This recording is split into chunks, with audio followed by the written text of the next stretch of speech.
Hey, hey, Mystic Magic Podcast fans. We are in for a truly wonderful evening. This is my guest, John Stringer. John Stringer is a life teacher, a speaker. He's a Billboard charting singer songwriter, a healer, an author. He's got passion for music, for community. He's got limitless love and light. He's the founder of Polyplat Records. He's a partner at Healing Arts Management and Conscious Songwriting Retreat.com. He's the co-host of Awakened Pillow Talk podcast, the host of the Alignment podcast, the co-founder of MasterMomentMakers.com, and a true collaboration leader at BandingPeopleTogether.com. So we're going to hear all about that kind of stuff. But we're really interested in hearing about his channeling, becoming a conduit for spirit, and allowing his higher consciousness to lead him into healing and delivery through meditation and streams of consciousness, and how he has discovered his spiritual guides. He's written several singles and albums over the years. He's got a top 10 hit with his former band, State of Man. He's appeared in print ads. He's in magazines like Rolling Stone and Vibe and Spin and Vanity Fair. And so his songs now represent his ministry in alignment with who he is. He's got a Posey Award nominated song called That's Love. He's got a wonderful album called Moment to Moment. And he's got a new book called The Abundance Vibration, A Guide to Alignment. So we're going to welcome John. Welcome. Thank you. Thank you. Quite an introduction. Appreciate that. Well, I tried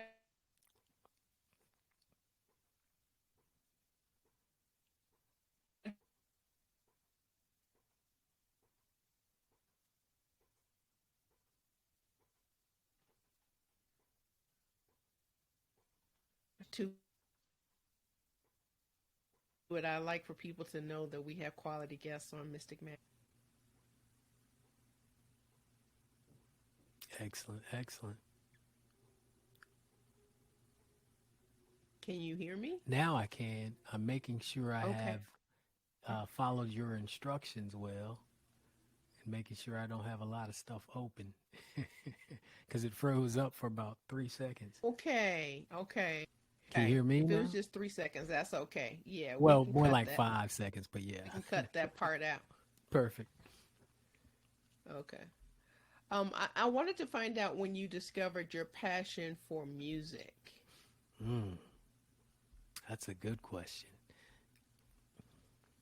Being raised in a home where singing was the norm, doing chores, my mom all around the house throughout the day, and then family gatherings, singing, church, music from as far back as I can remember was the norm. I think I realized it was a passion when I left for the military and I was able to bring my guitar. It was the one item I could bring with me. And I loved music, but then it became a portal for prayer. I was at West Point Military Academy, and that first semester, you can't have electronics, you can't have any kind of things in your barracks that you would normally enjoy music with. But I somehow got to bring a guitar. I still don't know how I got to do that. So I would sneak away after hours, not even supposed to be gone from the barracks, and I would find this. It was some sort of abandoned elevator shed or something on the on the post, and I would go hide in there and I would just pray, not sing and use it to emote, and it got me through that time. So I think that's when it became more of a spiritual practice for me. Oh, Even though beautiful. going to church and singing and things, but this wasn't in front of anybody. This was by myself, my It own was spiritual personal. practice. Yes, so that I think that was a turning point with music for me. How'd you end up going to the military? Say that again. How did you end up going to the military? You know, um, I remember writing my letter to get in. We had, well, let me back up. We had a colonel come and speak at, I went to a private Christian school and he spoke, and I think might have been in 10th grade. And I just admired his discipline and what he talked about the academy could offer. And I was, a little rough around the edges and doing my best to find myself. Not having the best success, but I knew, man, if I could get discipline down, maybe that would be a key. And so I wrote this. My entry letter was about finding balance in mind, body, and spirit. At that young of an age, it just dawned on me, if I can figure that out, mind, body, and spirit, that would be key. And I got accepted to pretty much all the academies and got to choose which one I wanted to go to, and got nominated.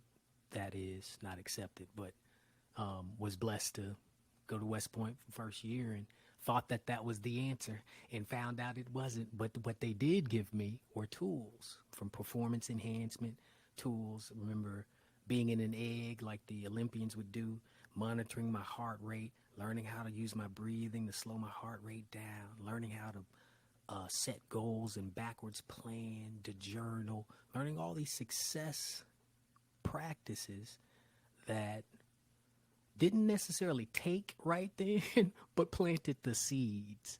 And now I use many of those that I was exposed to in my life, and had no idea how that was going to happen. But the military did plant a lot of great seeds for me, but also helped me realize that wasn't the path for me. My dear friends still there, and who have done well with it, but they wouldn't let me look like this. Well, that was a surprise to hear about that military leg of your journey. Just spent one Um, year. That was it. I was okay, out. Yeah, that was all you needed, that's all I apparently. needed. It's like, thank you, sir. I'll not take any more. Tell me about your passion for community. So my journey with community has been varied. When I was born, in my family, at about the age of 3, my mom and my dad joined a commune. And so for however many months I was in that commune, maybe around the 4, my mom pulled us out and left. And my dad stayed in. But this community made an impression on me because they were practicing what the first century church in Acts did. Gave up everything, didn't claim anything as their own, and the elders divvied up everything. So they modeled it after that biblical model. And I remember having some fun times and some challenging times there, but it planted this seed about what people could do. And my dad is still in it. And even though I didn't see him until I was in my 20s after that, but we reconnected, and I visited him in different parts of the communities he's in. And I saw a lot of things I did like and plenty that weren't for me. And what I realized is there are some powerful benefits to community when we are stepping into who we are to be. For me specifically, it became important to realize community was part of that greater intelligence, part of that mastermind, or that network of the hands of God, if you will. Like, you can Hmm. do a lot as one cell, and then when you get a collection of cells, you can form something mightier, right? Same thing with Sure. molecules. One molecule, you get a lot of molecules, you form something. I see it in a similar way of bringing that network of extensions of the divine together and working together to do more than we can do on our own. So that's kind of, we're being guided with community and love it, and different practices, community practices, everything from visiting spiritual centers to I even have a practice with mastermind circles and life workshops and daily commitments and accountability type of circles, where we work together to help each other step into fully who we're here to be, to fully awaken. So I love the wisdom that comes from community. I love the opportunity to serve and to be served in powerful ways that transcend what we do when we think we are alone. But Hmm. it really is the remembering, Yeah. taking the memories and bringing it all back together and receiving the medicine from that journey. It's what I love. So that's part of what I like about community. So tell me about the medicine of the healing arts management. Mm. So, so my wife, Kathy, and I met in the music industry. Funny enough, and she went on to finish her degree at Georgia State in music management. I went on to start a label and tour the world with a rock band, and she had a super successful music conference here in Atlanta called Atlantis that my band would come and play. We were an aspiring up and coming band in the area, and she and I connected, and we'd met each other before then, but we reconnected. She was going through a divorce, and we just reconnected, and there was something clear that transcended chemical. It was spiritual. It was just this connection and this recognition and this comfort that one night we were on the dance floor and it happened, and that led to healing arts management. We realized our souls were to work together, and so we created went through many journeys with music in the music industry back then. And I hired her to help manage our record label and my band at the time. We had our own label. We had an investor, top 10 single, traveling the world, doing stuff for Armed Forces Entertainment, all these beautiful things we were able to do.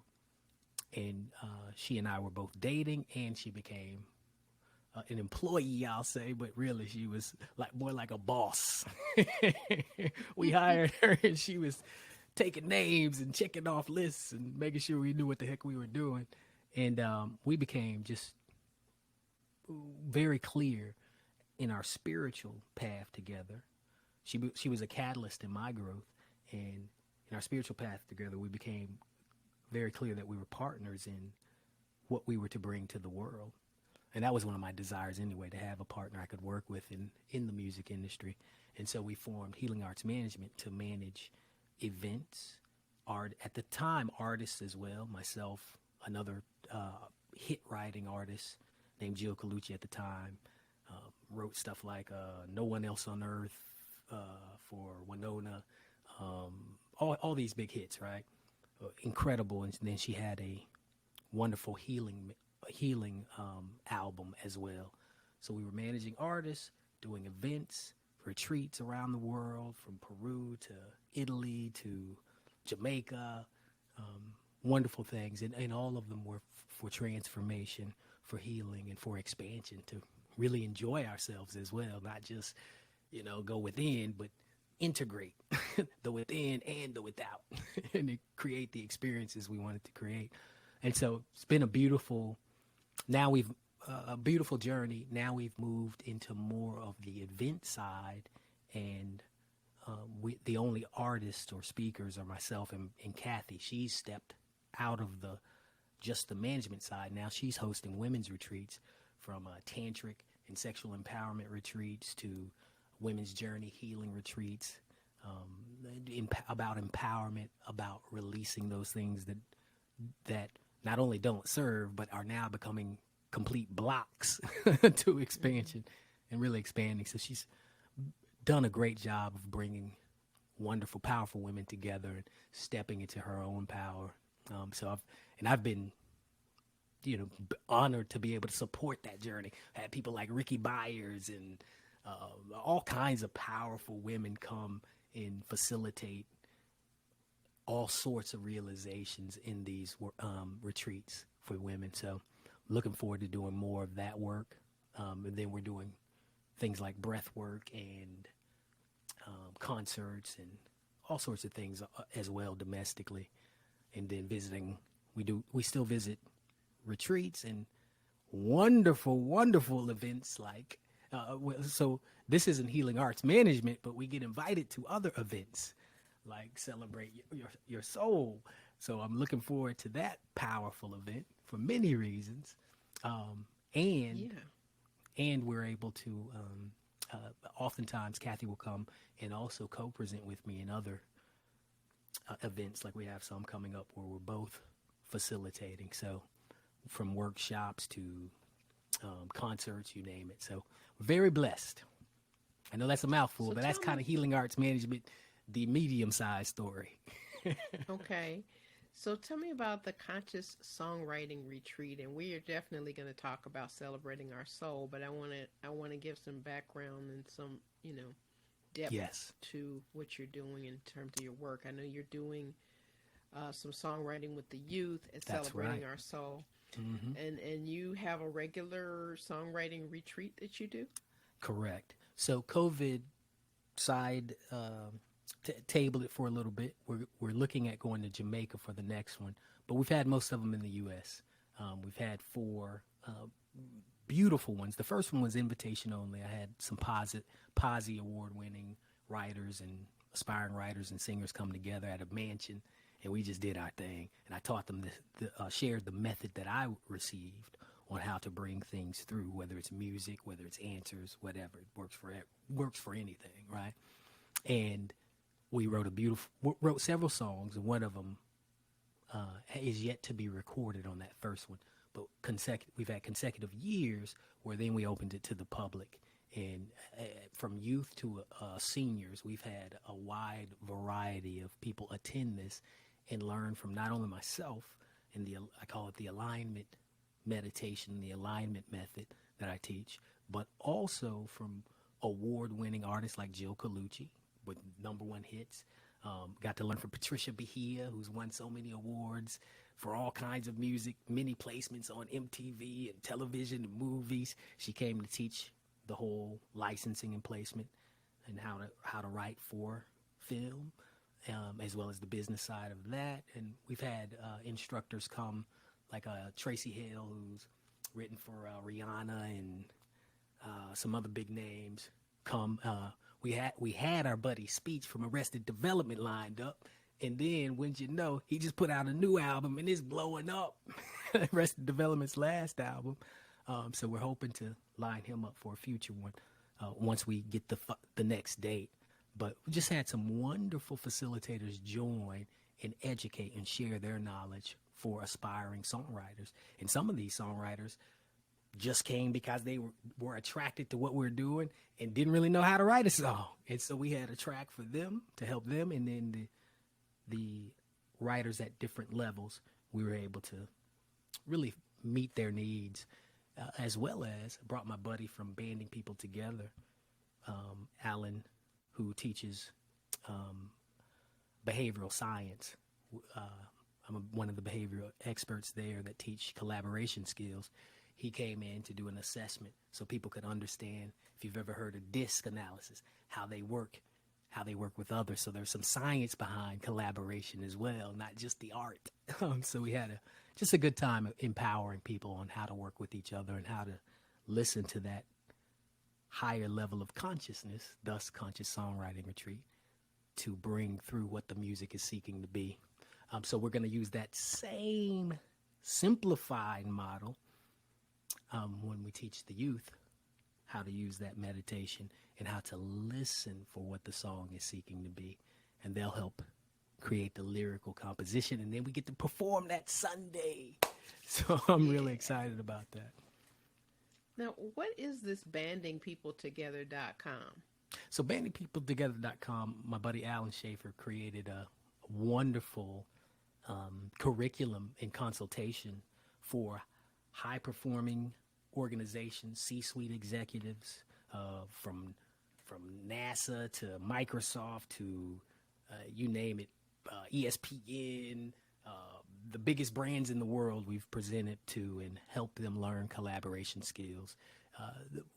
Its core purpose is to teach organizations and people in organizations how to be present and how to understand each other's benefits based on behavioral science and how people work under stress and in different environments and where they fall on these different quadrants, and then how to best meet their needs and how to understand your own needs and communicate those and dial back the sour notes, if you will. So it's a great curriculum, a great consultation. They move now into even heavier things about measuring performance and helping organizations really perform and get the best out of what they're doing together. So I haven't.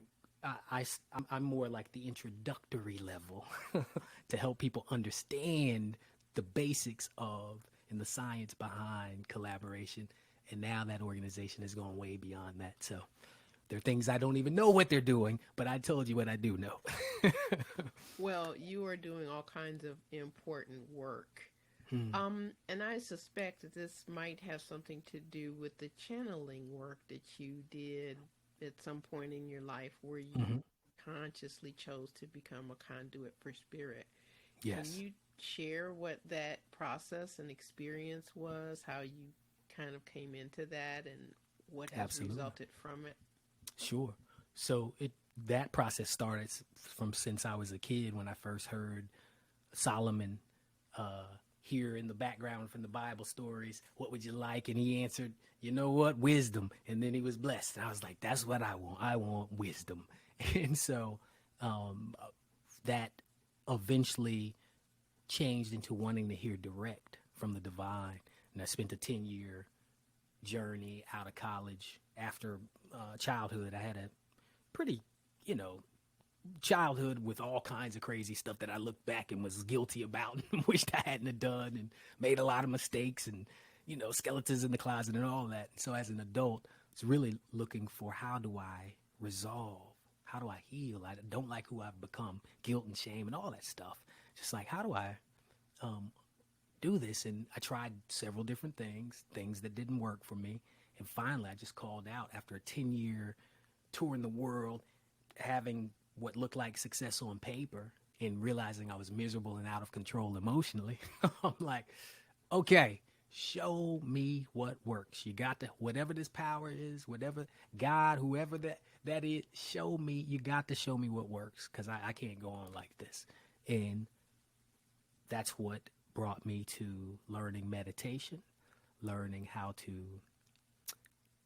go within, if you will. But it didn't start that way. It was more breathing and becoming more aware of what was going on in the body, relaxing, neural, binaural beats, and took me on a journey to finally getting to a place where I was ready to seek that direct contact. Now, mind you, while doing this meditation and all of these things, I also had a desire to understand genius. What I didn't know were that the two were connected. It took me on a road to literally looking at everything I could find on genius, the studies behind it, the how it works, listening to interviews about genius who could communicate how they did things, like calculate the square root of 3,000,005 in like seconds, and they listening to that explanation and then learning how to tap into my own intuition, I began to see they were the same. They weren't different. That ability to inquire, and like a genius would explain, he's not carrying the one and doing all this. He's receiving symbols, the language of the universe, and interpreting those symbols. I learned how Hendrix would synesthesia, use several different wonderful modalities, if you will, of thinking, like the senses. Could use color, visual senses, audible senses at the same time and translate them, and they would intertwine. He would see color, or see music rather, in colors. Same thing Mozart would do, right? Would see this three-dimensional art and translate it into music. That's how I received it. And then I started learning the process of how to cultivate that ability. Long story short, things begin to happen, synchronicities. I had a Kundalini awakening during meditation where the energy came up and I couldn't move my neck. And I'm like, I'm like, what is this? And I looked up what just happened. I had to let go of my old fears of what I thought it was and realize, oh, there's this thing called energy at the base of the spine that begins to move up. And I begin to work with that energy. And then I begin to do stream of consciousness writing to practice while I'm doing the genius studies and trying to learn how to tap into musical genius. Suddenly I'm tapping into this energy and this expansion and awareness. All of a sudden the intersection led me to realizing it's not separate. It's the same thing I'm seeking. That same intelligence that fuels creativity is the same intelligence that has the answers I've been looking for all my life. And I begin to interact with it and receive just teachings and teachings. I begin to apply those teachings to my life. And my wife would do it with me. We'd sit back to back. We'd heard about Abraham and had listened to some of the things that they shared, and it was there was a resonance with what I was receiving. And so I was like, okay, how did they do what they did? Because the stream of consciousness came first. How did they turn it into being able to bring through things and speak? And so we found out they sat back to back as a couple. My wife and I did that. All of a sudden, long story short, this energy came through and the words began. And the first word was align, align, align. Then it began to teach me alignment with the source of who I am, and that I am an extension of source, and we are all extensions of source. And my perception of what God was limited, and that it was leading me to a broader perspective or a broader experience of what the I am is, an experience informed by limitless love and light. And that was my goal, was to align from moment to moment so that I might be an expression of that limitless love and light. And went on to show us just how to do that in different ways, in different scenarios, how to align and how to access that consciousness. And so I've been doing that since 2008, I guess. And we spent years answering people's questions anonymously on a site. And we learned from that. We learned from our own questions. And then eventually it became a practice of consulting and spiritual guidance. Then begin to teach intuition, begin to teach what we called expanding awareness and intuition. Put a course together with another wonderful person I met in Bali, dear friend named Arlene Moshe, who is a master teacher, wonderful. She helped me expand and understand more of how genius and intuition works. And so just things just came together, and downloaded a wonderful book, have another, probably enough for 2 or 3 more books, but haven't edited that. But the one I did put together was the one I heard, take this and put that out. Yeah. The rest of the archives, if you will, we reference and apply to our lives. And still, every day I'm receiving. Part of my daily practice is to ask, after my meditation, what's mine to know, what's mine to do? And I listen, and I receive all sorts of wonderful ways to know the same thing, to know that there's oneness, there's perfection, and there's power that we have, that is us actually, and that we can manifest in different ways. So that's the long of it. So it's coming through in your music as well. That's right. The music is a direct extension. All my solo projects have been asking for what is the music, listening, that same process, and just bringing the lyrics through, and often the music through. One of the songs, for example, I Say Yes, was an immediate, one of the first songs I've ever written where I didn't actually have to write it. I simply channeled it. I hit record and let the whole thing came out, and it was a prayer. And it was 7 minutes long. I had to cut a verse out because it was so long. I was like, all right. And that's the song. It wrote itself. It just came through. It was so beautiful in that moment, the music and the lyrics at the same time. That doesn't always happen that way. But when it does, I love it. Now, a lot of other people are using your music for healing as well, like the Canadian Institute for Natural Integrative Medicine and special needs and Orlando Pranic Healing Centers. And how are they finding you? Are you finding them? How are you able to connect all of this network together? So much of what my wife and I decided to do after my son was maybe about 6 or 7, I left corporate America and came back to music. But this time it was because I began to receive those songs and I was hearing it was time actually funny story. The day I was a marketing director for a wonderful digital marketing agency, and had not long got promoted. Not long before that, been promoted because I was like a senior. I just had other positions there, and had my corner office, and was like, I made it. You know, it's kind of like Wheezy and the Jeffersons, George Jefferson, moving on up, made it to the big leagues, right?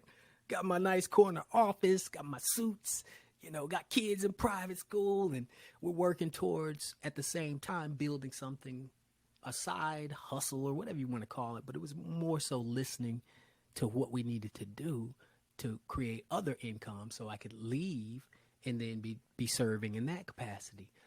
That wasn't up and running yet. So we're like, all right, that day, received a download. I would always go in and ask what's mine to do, what's best and highest for me to do at the job. And for the first time, I heard resign.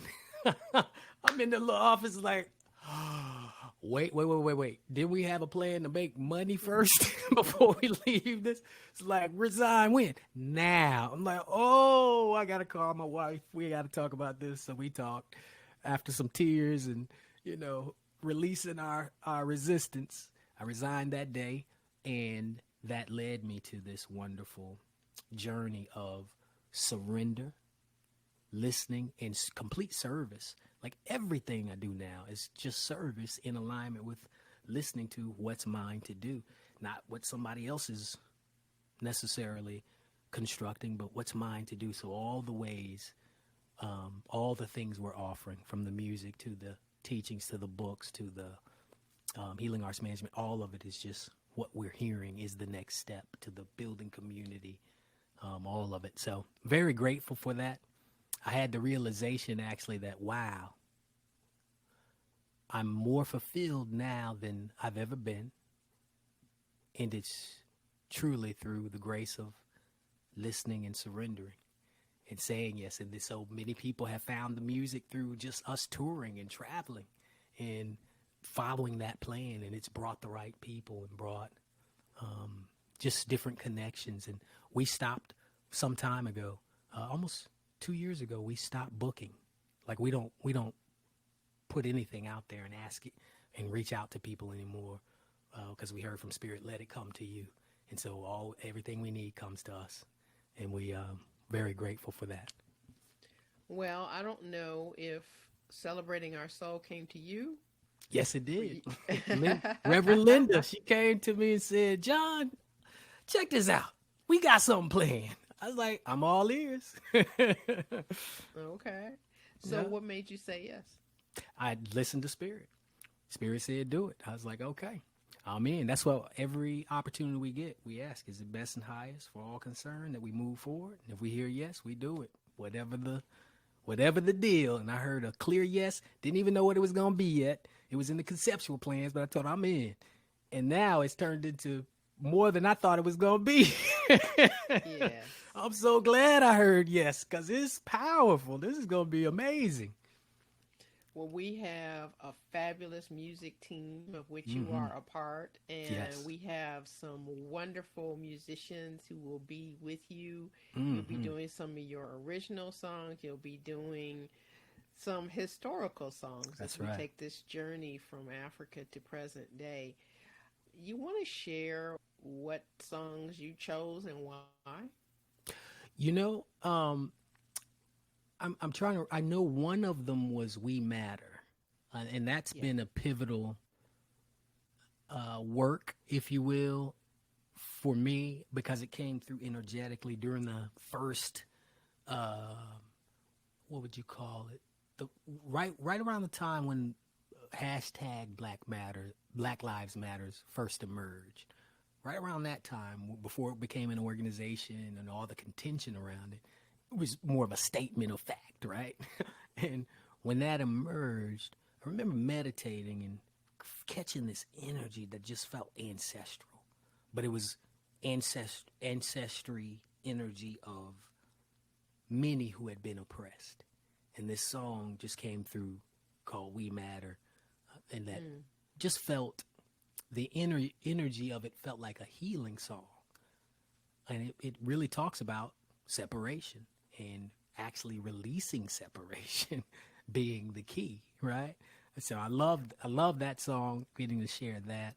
I know with And the you did youth. a video around that too with So some at the same wonderful people. time, Hmm. yes, at the same time, another work came through that was a spoken word called "The Power of Love and Black Lives Matter," and that work was also brought through, and we were blessed to have our wonderful mentor, Dr. Barbara Lewis King, as a part. One of the last things she did before transitioning, Sister Jenna, Dr. Michael Beckwith, some of the speakers that are coming, in fact, Dr. Michael Beckwith and Reverend Jack Bomar, Bishop Jack Bomar, here at Hillside now.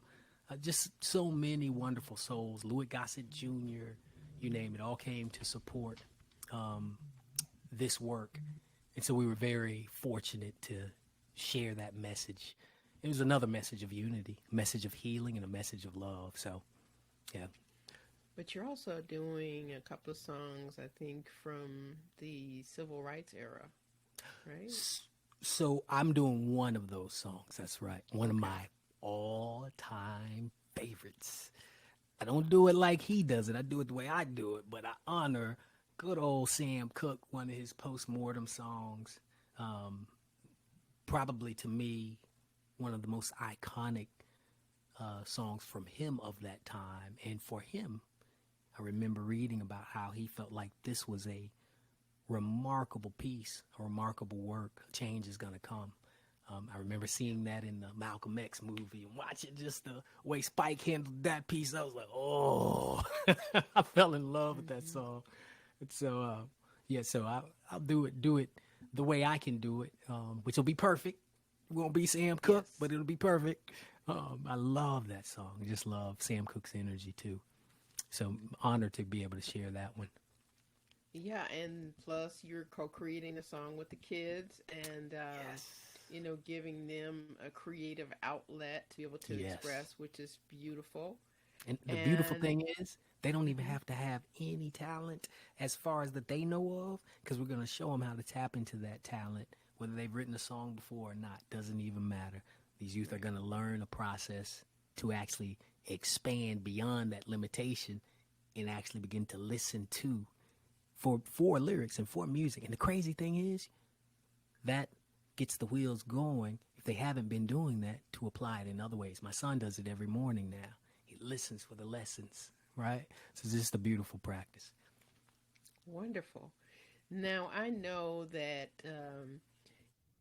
you are going to be continuing to do wonderful work. You got, I don't know what, three podcasts. You got the Awakened Pillow Talk. That's kind of interesting title. I don't know if that has Yes. anything to do with sexuality or whatever, but Yes, it has that too. It's okay. about relate. It's actually about aligned relationships. My wife and I do it, and we've had things on sexuality. We've also had podcasts on race relations and the relationships and the contention. So it's really it came from my wife and I. We would have these wonderful pillow talks at different times in the morning, at night, or whatever. But we just talking and relating about the lessons we're getting, what we're seeing, and then we realize, and some deep, powerful medicine comes out of that. And we realize, ooh, let's do a podcast like this and let's bring on guests. So we've had some wonderful Deborah Johnson. I don't know if you remember Reverend Deborah on Of the course. West Coast. Of course. Um, David Alexander here in Hmm. Atlanta. I think he's CSL board of directors or something like that. Right. Just some wonderful guests who have helped bring wisdom in that awakening process. So, but from As have sex you. to all of it. Yes, myself and my wonderful wife. Yes. And so we know Kathy is still continuing to take care of business like a Yes. boss. Hmm. And so we're just looking forward to being together in Kansas City at Unity Village, August 11th through 14, Yes. 2022. John is part of an amazing music team. We've got Esther Nicholson and Bukeka Blakemore. And we've got Lee Langston. We've got Michelle Jordan. A wonderful band led by Angela Ward. And we're just going to be rocking and Hmm. and jamming and loving and all of that. So we That's right. invite you to go to www.padntg, standing for People of African Descent New Thought Group.org. And John, thank you so much Oh, for my pleasure. giving us your time and giving of yourself and for being willing to explore all that you are, being willing to be a conduit for spirit, Mm. being that loving energy that continues to multiply the consciousness of peace and love. And it's Mm. just such a pleasure to be in your orbit. And thanks for coming to Mystic Magic. This is the essence of what this show is about, is to really see ourselves as mystics, as a Mm. direct product and an active expression of the divine. Indeed. Thank you for having me. Couldn't be better. I appreciate it. This is Mystic Magic, exploring our spirit to understand our lives.